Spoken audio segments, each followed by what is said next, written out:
everybody? Hey.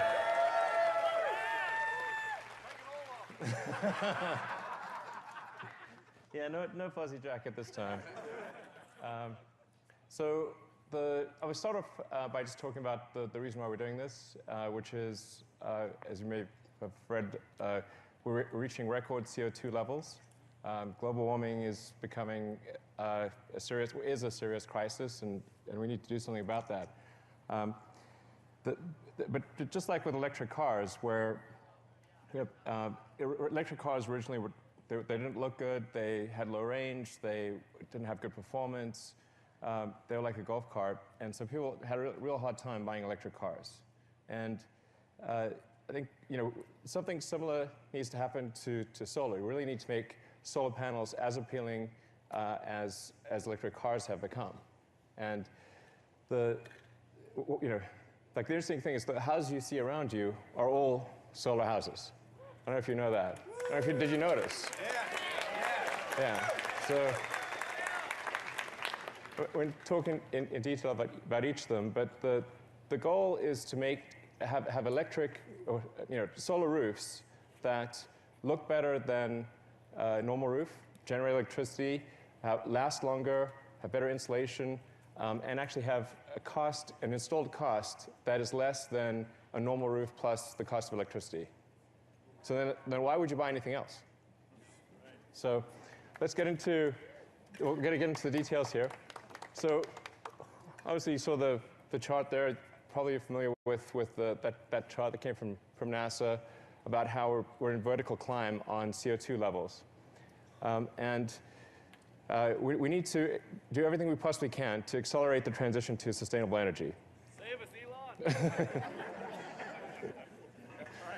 Elon!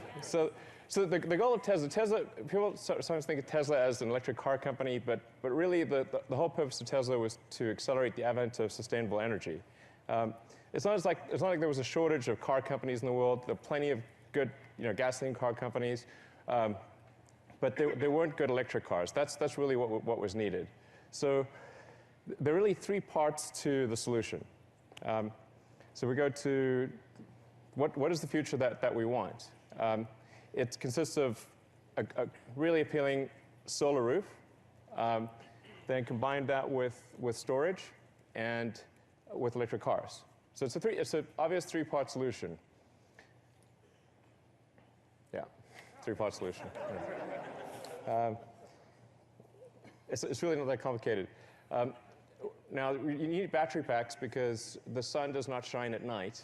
And the point that we're at right now is, in fact, obviously a transition. We're transitioning from day to night. It's dusk.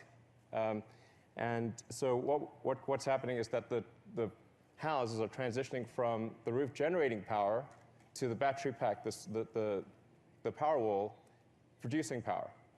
So during the day, you fill up the battery, and then at night, and in dusk and dawn, you use the battery.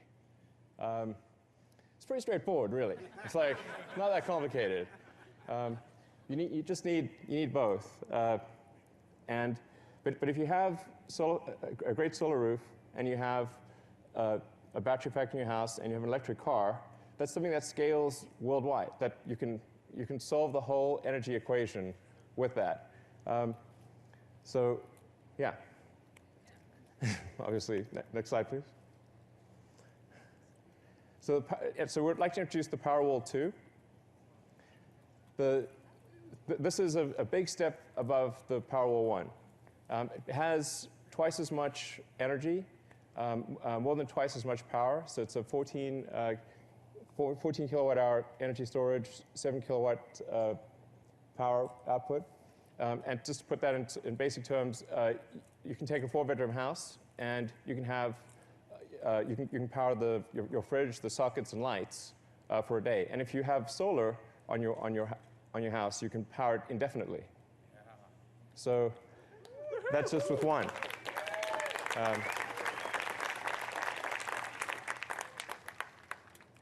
And then on the utility side, we've got the Power Pack 2, which similarly doubles the energy. So it's a 10 kilowatt hour capability, 50 kilowatt power output. and this can scale to unlimited size. So it's, in fact, we've recently announced the biggest utility battery installation in the world, which is going to be with Southern California Edison. Let's go to the next slide. So we have an 80 megawatt hour battery installation that's being built right now. So, and then we announced one earlier this year, which is for a utility in Hawaii doing 52 megawatt hours. You're going to see a lot more of these announced over time. And I think it's important to make sure people appreciate that the solution is both local power generation and utility power generation. It's not one or the other.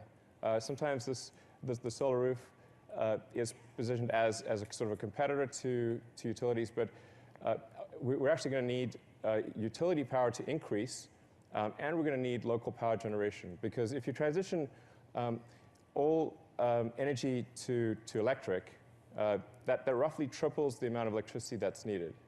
So you need about a third for transport, about a third for heating, and about a third for what we currently use as electricity. So the future is bright for utilities and for local power generation. I would expect it to be roughly a third local power generation, roughly two-thirds utilities. So I think it's a very bright future for utilities and for rooftop. So let's take a look at some of these roofs. As I mentioned earlier, what we're really looking for here is how do we have a solar roof that is better than a normal roof, that looks better, lasts longer, has better insulating effect, and where the cost of roof plus electricity is less than that of a normal roof. Now, this is sort of the integrated future. You've got an electric car, a PowerWall, and a solar roof. And the key is that it needs to be beautiful, affordable, and seamlessly integrated. And then if all those things are true, why would you go any other direction?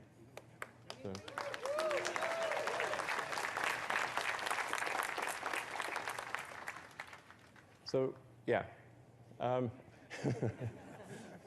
we're going to show you, this is the before shot of that house over there. So that's what it looked like before. Now that's all solar. Yeah. I think we've got some close-up shots that we can show.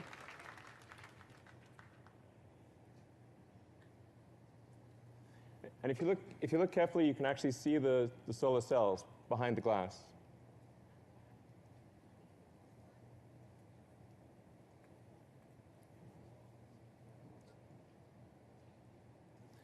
And I'll actually pick up one of these so you can show you what I mean.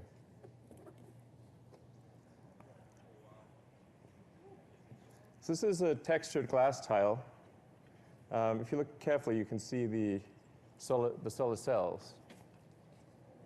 Yeah, you can see that. So we have a malfunction on the LED. So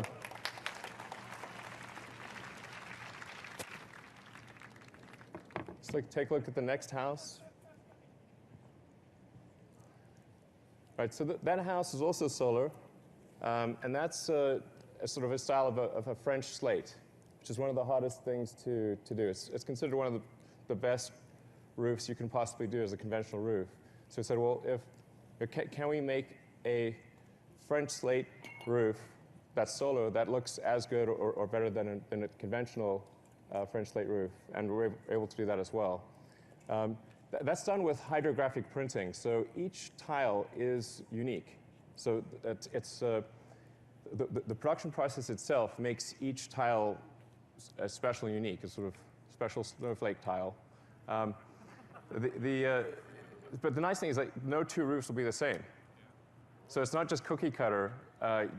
You can take any two roofs like that, and they will look different, because they are different. So.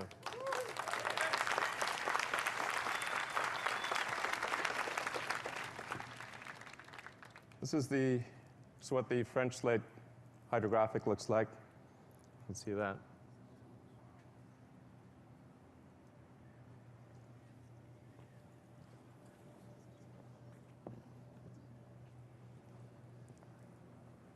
And then the third house is really transformative.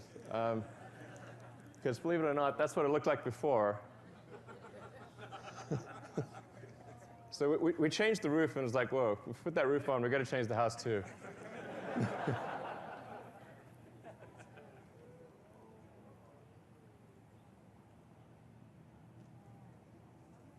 So that tile is more of a modern look.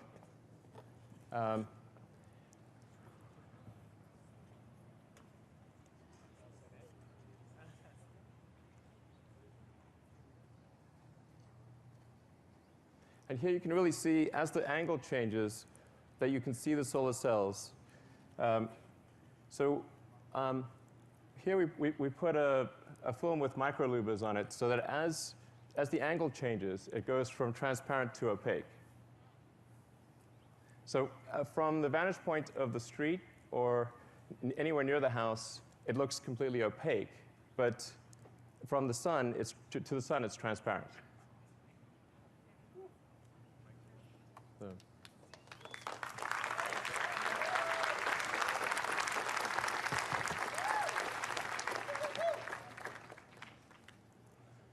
And then probably the most surprising one is the Tuscan glass.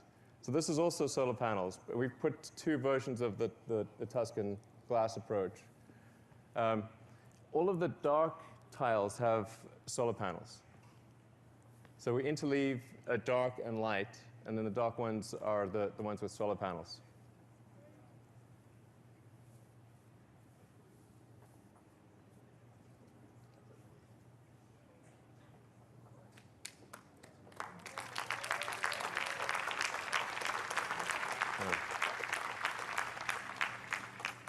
Again, you can see that the transparency changes quite a bit. So from the sun's vantage point, which tends to be high angle, you can see the solar cells.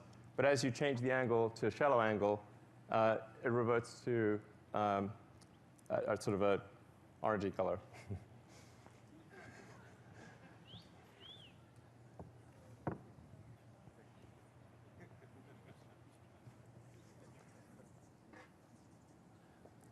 So one of the other advantages of glass is that we can actually make it a lot tougher and last a lot longer than a conventional roof. So we just, as a demonstration video, show you what happens if you drop a big weight on a conventional roof tile and one of our glass tiles.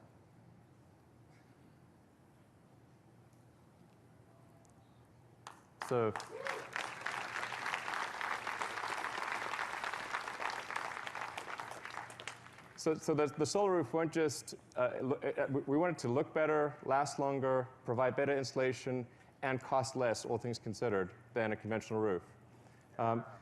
There's still a huge market for the current solar systems, because if you're building a new house or you're redoing your roof, then this is the way to go. But if you have a new roof, then you'd want to put solar panels on that roof. So there's two very distinct markets, and there's about 4 to 5 million new roofs in the U.S. every year, and I think 20 times that number worldwide. So you can imagine over time, as people replace their roofs with solar roofs, that the whole neighborhood everyone would have solar.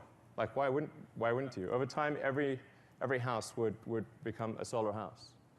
And it's a neighborhood where the aesthetics actually get better. So where you look around your neighborhood, and that's what you want to have happen. So I mean, the key is really to make solar something desirable, where if you install a solar roof on your house, you're really proud of it. You want to put it on the most prominent part of the house. You want to call your neighbors over and say, check out the sweet roof.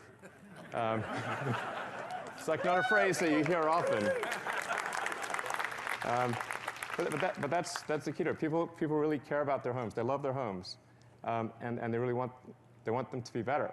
And I think taking this approach, it can be. So that's where we're headed, and I hope you agree that's the future we want. Thank you.